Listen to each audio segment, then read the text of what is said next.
name up in lights. He just wants to be heard, whether it's the beat of the mic. He feels so unlike The ACL is one of the main stabilizing ligaments in your knee. It's the initial stand for anterior cruciate ligament, and it's one of, like I said, one of the main stabilizers that basically keeps your knee functioning the way that it should. When a student athlete is injured in the program, whether it's in a match or in a training session, our athletic training staff, from when they're directly injured on the field to the series of steps that they will go through to get themselves back to being an athlete on the field again.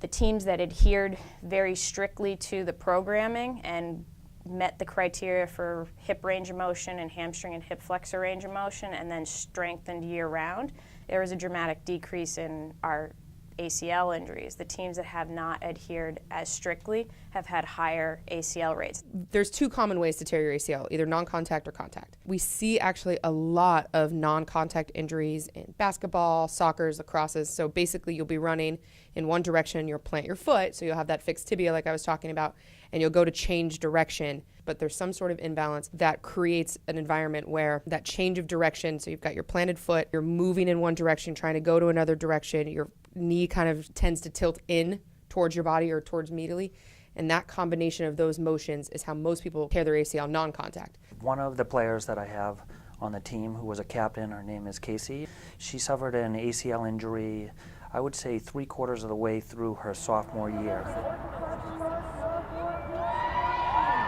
My name is Casey Jablonski. I'm a senior here at Emerson College. I'm a digital post-production major, and I am a captain on the Emerson women's soccer team and a member of the Emerson women's lacrosse team. I tore my ACL, it was about 2 years ago now. I tore it during a soccer game on our home field rock. I just had a really sudden burst of energy, and the girl I was going up against very quickly changed direction, and my foot got stuck into the ground and ended up facing the opposite way of the rest of my body. So my knee kind of just collapsed in. You can also tear it non-contact with the hyperextensions, and then contact just getting hit either from the outside going in or getting tackled from behind or rolled up on will tear the ACL. Having a player tear their ACL as part of the soccer program is sad initially for me because I see a long road ahead for those players. Us athletic trainers have like what we call the ACL look. So if it's a non-contact ACL and you see that mechanism of planting and trying to change direction, basically the number one thing they will say is, I felt a pop in my knee, I heard it, my knee shifted, and they'll immediately fall to the ground, roll over in a fetal position and grab their knee. So with Casey, she was our classic non-contact. She was going, it was a throw-in on the opposite side of the field from the bench. So she was facing the girl throwing in the ball and turned direction and go in the direction the ball was being thrown. And that planting and twisting is what tore her ACL. I was working the game. I didn't actually see it because there was 3 or 4 people around her. By the time I ran out there, she was in that ACL position I talked about. She was laying on her side, grabbing her knee, had said she felt a pop, felt her knee shift, so we knew right away she had torn her ACL. My initial thoughts right after it happened were first, ow, and I screamed, and I fell on the ground and rolled around, and I felt like I was never going to be able to straighten my leg again. And then the initial pain in the interior of my knee went away, and then it started hurting on the outside of my knee more. Later I learned just because your ACL, just like once you tear it, it totally disappears and like evaporates. So because it was no longer there, I couldn't feel it anymore. Initially I also, right when I fell, I knew like immediately I blew out my knee. I think here at Emerson I've had approximately 4 or 5 players tear their ACLs as either part of a match or a training environment. 3 female Emerson athletics students tore their ACL in 1 week. So having those 2 other girls go through the exact same process I was going through at exactly the same time was something that really, I think, helped me in a way to have other people around me doing the exact same thing. There are multiple what we call special tests that you can test to see the integrity of that ligament.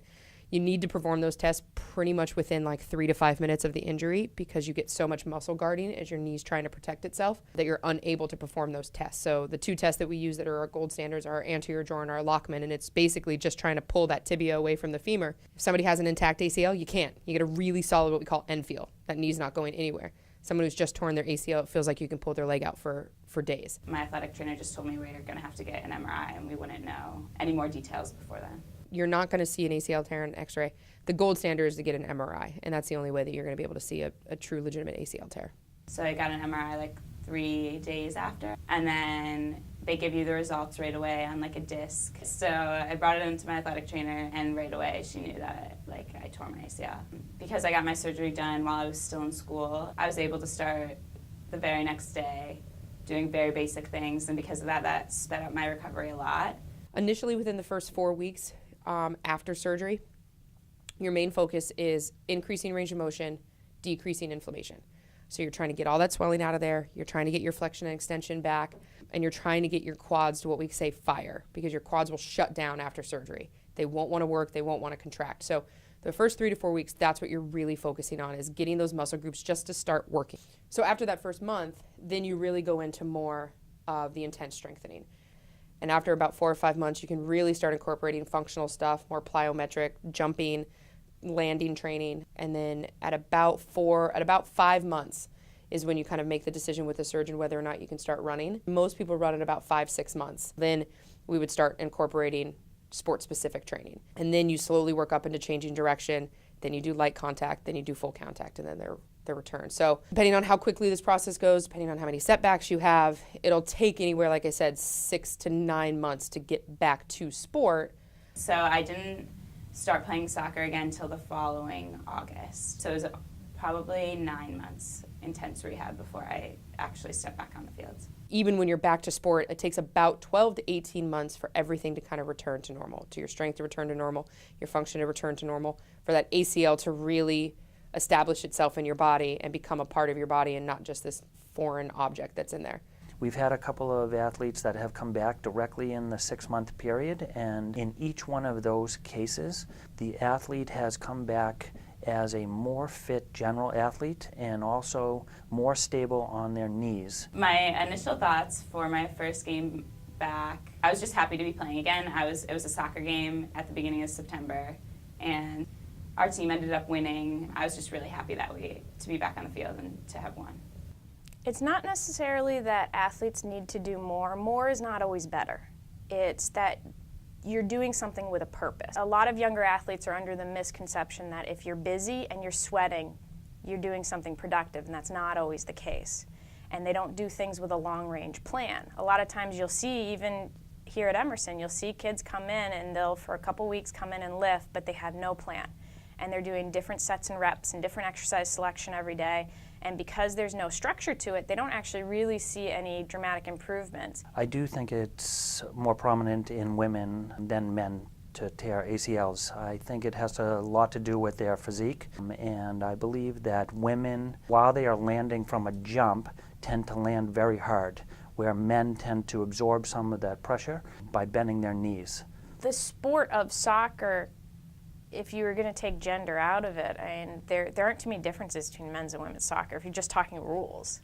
So the idea that women are landing on one leg or doing things on one leg, they shouldn't be any more than men, theoretically. Now, you do find that women do not change direction as well. They tend to have a higher center of gravity when they change direction. They tend to have the knees sucking in more, and that's just a tendency. It's not that the gender is dictating that women use one leg more than another. It's more that women on a whole tend to have a higher population that are not physically strong enough to be able to decelerate without compensating. There's a pretty significant difference between the hamstring and quad strength with most female soccer players in particular.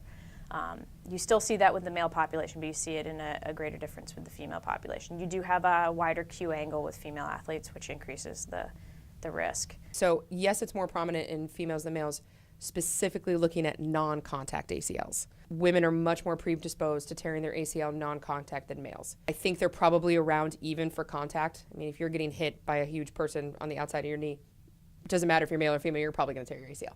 With the non-contact injuries, especially with females, there's a couple different theories that they have. The most kind of well-accepted theory is the shape of our hips, because we have wider hips. It actually puts our knee at a greater angle. There's been some other research looking at menstrual cycle and hormone cycles. So, you tend to, the hormones, especially related to your menstrual cycle, affect the elasticity of your ligaments. in your connective tissues at different points during your cycle. So they're trying to look at the incidence of where in your menstrual cycle are you when you tear your ACL, and did that have something to do with it? During practices, I'm definitely looking at ACL prevention with a series of things that we do in the training session.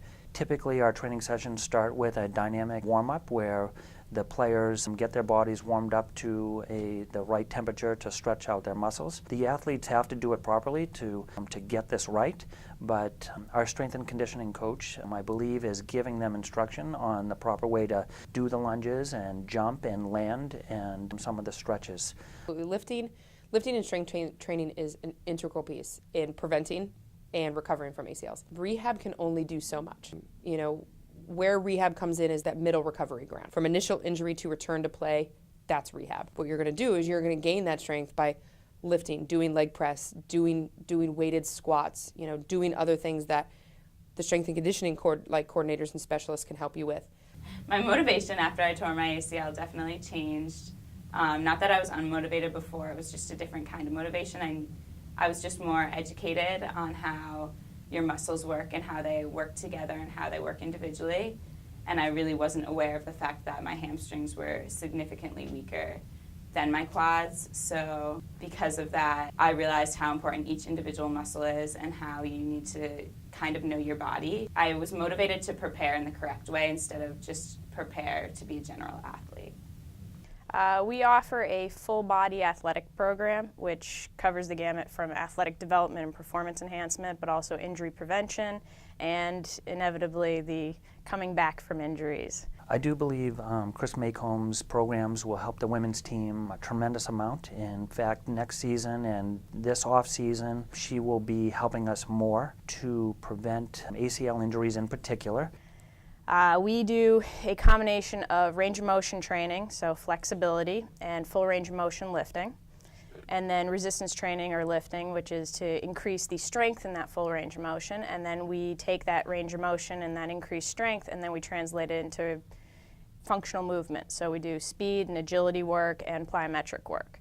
So I think she's has a series of body movements with agility ladders and different pieces of equipment that she can use that are going to help women learn how to jump and land properly.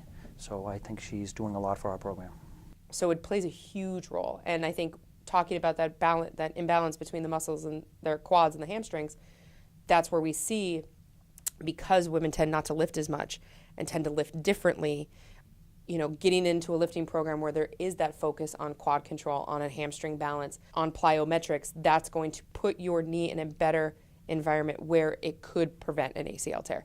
There's no procedure out there, there's no mechanism, there's no formula that says if you do X, Y, and Z, you will never tear your ACL.